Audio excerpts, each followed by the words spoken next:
You're watching Just the News. I'm Amita Balachandra. We have a lot of updates, especially on Omicron. Let's get straight to it. India has reported its first death linked to Omicron COVID variant in Rajasthan, and this was confirmed by the Health Ministry today. Confirming the development, Love Agarwal, who is the Joint Secretary of Health Ministry, has said, and I quote, technically, it is Omicron related death. He was an elderly person. The person is reported to have comorbidities like diabetes, among others. End quote.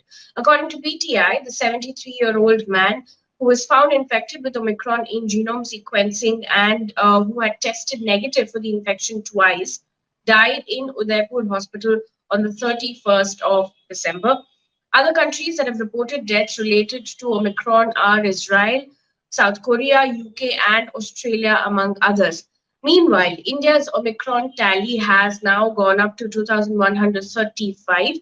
Maharashtra has continued to remain the state with the highest number of Omicron cases. It has about 653 cases as of now, out of which 259 have been discharged. Meanwhile, India has reported 58,097 cases and 534 deaths in the last 24 hours, which is 55% higher than what was reported yesterday. Now, the country has reported some 9,000 cases it had reported on the 28th of December. So the count has now gone up more than 6 times in just 8 days. Now, the country's active caseload has now also crossed the 2 lakh mark. The daily positivity rate has also increased to 4.18%, and the weekly positivity rate is at 2.60%. Now, Mumbai has witnessed the highest spike of cases in the entire country, recording 15,166 new COVID cases. As of today, yesterday it was just a little over 10,000 cases. Delhi has also recorded more than 10,000 COVID cases. It's at 10,665 new COVID cases in the last 24 hours, which is the highest since May 12th. According to the head of the COVID working group of National Technical Advisory Group of Immunization, Dr. N.K. Arora, India has said that India is already witnessing the third wave of the COVID pandemic. Meanwhile, Centre has revised home isolation rules as of Jan 5th. Now, these are the rules. Home isolation would end after at least 7 days have passed from testing positive and no fever for 3 successive days. 60 plus with comorbidities shall only be allowed home isolation after proper evaluation by the treating medical officer. Patients who are immunocompromised and suffering from HIV, cancer, etc., are not recommended for home isolation and shall only be allowed home isolation after proper evaluation by the treating medical officer. Now, it's also defined what mild and asymptomatic cases are, and I'm reading out from the guidelines. Clinically assigned mild cases are patients with upper respiratory tract symptoms with or without fever, without shortness of breath, and having oxygen saturation at room air at more than 93%. Now, asymptomatic cases are laboratory confirmed cases who are not experiencing any symptoms and have oxygen saturation at room air of more than 93%. Now, this is what's been given as far as the caregiver is concerned. A caregiver is someone who has completed his or her COVID vaccination schedule and should be available to provide care for 24/7 basis. A communication link between the caregiver and a medical officer is a prerequisite for the entire duration of home isolation. Now, it also lists out guidelines on when to seek medical attention. The guidelines say unresolved high grade fever, difficulty in breathing, dip in oxygen saturation or respiratory rate, persistent pain or pressure in the chest, severe fatigue. All of these are reasons for anyone to seek medical attention according to the revised guidelines provided by the center. Meanwhile, several states have imposed fresh curbs. For instance, Tamil Nadu has hopped on the bandwagon after other states have imposed night curfew. It's imposed night curfew starting tomorrow from 10 p.m. to 5 a.m. It's also imposed lockdown or a shutdown on Sundays. These are the other rules. People will not be allowed to enter worship places of worship on Friday, Saturday, and Sunday. No restaurants, malls, or shops will be allowed to open during night curfew. Essentials, however, are allowed during those hours. Restaurant takeaways will also be allowed from 7 a.m. to 10 p.m., not after those hours. Weddings have a limit of 100 people, funerals have a limit of 50 people. Manufacturing factories and IT companies have been allowed to function. Work from home has been encouraged. Pongal celebrations, whether it's public or private organizations, have been deferred as of now. Except medical colleges, all other colleges are currently shut. 50% occupancy allowed in buses, trains, and metros. The order also says that walking on beaches, however, is allowed. Meanwhile, Karnataka on Tuesday announced restrictions as well. There's weekend curfew in the state of Karnataka from 10 p.m. on Friday to 5 a.m. on Monday. Existing night curfew will also continue for 2 more weeks, and these restrictions are for 2 more weeks. On weekends, shops selling food, milk, and medicine, along with other essential items, will be allowed. Takeaway and home delivery will also be allowed. Theatre, malls, bars, and pubs will function at 50% capacity, and this is during the week. And only vaccinated people will be allowed. Not more than 200 people will be allowed in weddings in open spaces, and if it's closed spaces, then not more than 100 people.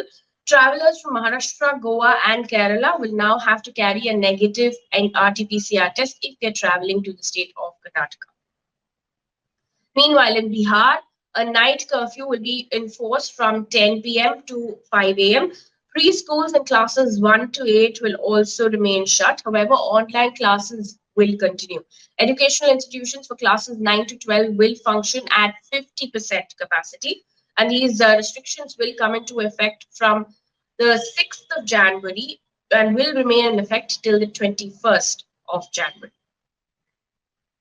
Meanwhile, Niti Aayog member Dr. V.K. Paul has said that no mixing and matching of vaccines will be allowed while administering the third dose of the vaccine. Now, he said, and I quote, precautionary COVID-19 vaccine dose will be the same as has been given previously. Those who have received Covaxin will receive Covaxin.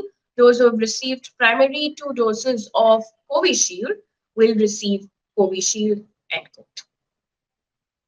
Meanwhile, and this is a report from the Indian Express, which has said that the home tests in Maharashtra are currently up, but there are concerns of unreported cases because there's no way to tell whether you're positive or not if you test yourself at home, which is a problem right now, according to this report, because there is a sharp surge in demand for at-home antigen testing kits in the state. And according to this report, officials believe that many positive cases are in fact being unreported, and that is a bit of a worry. According to Sujit Jain, who's the director of My Lab Discovery Solutions, the demand for Coviself, which is the self-testing kit, has surged by nearly 200% in the third wave.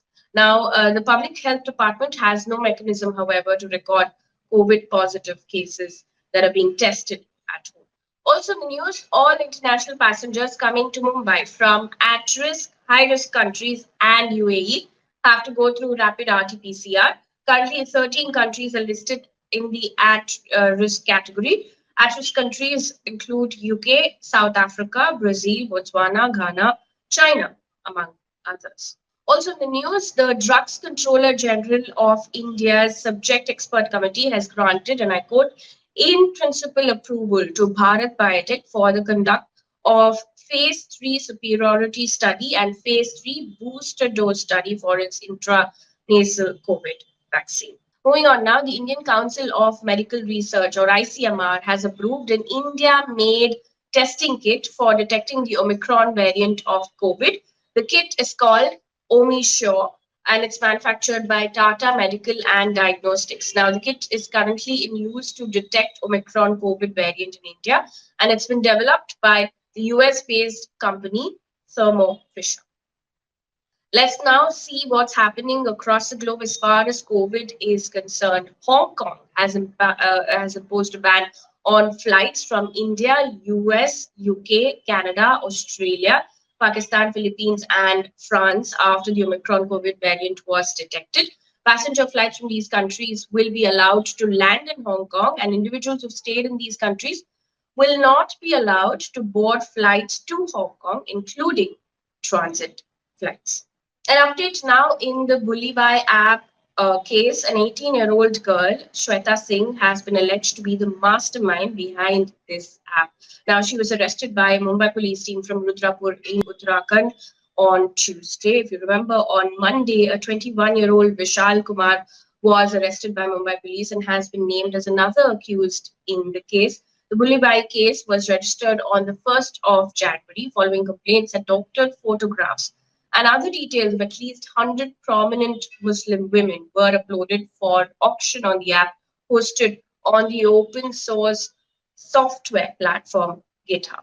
On to news coming in from Punjab right now. After Prime Minister Narendra Modi skipped a rally in Punjab, Chief Minister Charanjit Singh Channi, while addressing a press conference, interestingly said, and I quote, "The Prime Minister was not attacked. There was no threat to his life. It was just an agitation. There was a peaceful protest on the way. This is the wrong way to say that there was a security lapse. There should not be any politics in this. We have respect for our PM. The Punjab police is capable of providing security. All this happened because the PM's way of travel was changed at the last minute. Yet the Prime Minister's office was informed beforehand that agitators had assembled on the road. He decided to cancel his rally. His team took the decision on cancelling the rally. He could have used his chopper," end quote. In the meantime, the Ministry of Home Affairs has sought a report from the state government asking how the Prime Minister's cavalcade was stranded on a flyover for about 15 minutes due to a protest when his program had been duly communicated to the state police. And some sad news coming in from Pune now. Social worker Sindhutai Sabkal, fondly known as the mother of orphans, passed away at the age of 73. She passed away due to cardiac arrest at a hospital in Pune on Tuesday. Now, she was laid to rest with full state honors in Pune today. Let's now take a look at news coming in from across the world. The French government on Tuesday promised to step up the fight against femicide after 3 women were found dead in different parts of the country on New Year's Day in a span of 24 hours. Now, the women were allegedly killed by their partners. There have been severe protests by feminist campaigners as well. According to the French Prime Minister, he said, and I quote, "There were more than 100 femicides in 2021, and already since the start of the year, 3 new murders committed in scandalous conditions," end quote. Majority of them were killed by their current or former partners. And in another piece of news that's coming in from North Korea, South Korea and Japan's militaries have now said that North Korea fired a suspected ballistic missile into the sea off its east coast on Wednesday. Now, the launch comes days after North Korean leader Kim Jong-un said that Pyongyang would continue to strengthen its defense capabilities. Japan's prime minister has said, and I quote, "It's regrettable that North Korea has repeatedly launched missiles since last year," end quote. And one piece of good news before we wrap up this bulletin. This is the PTI report that says that Indian origin British Sikh Army officer and physiotherapist Captain Harpreet Chandi has created history by becoming the first woman of color to complete a solo unsupported trek to the South Pole. Now, it was a 40-day trek with temperatures as low as minus 50 degrees Celsius and wind speeds of around 60 miles per hour. That brings us to the end of this bulletin. Thank you so much for watching.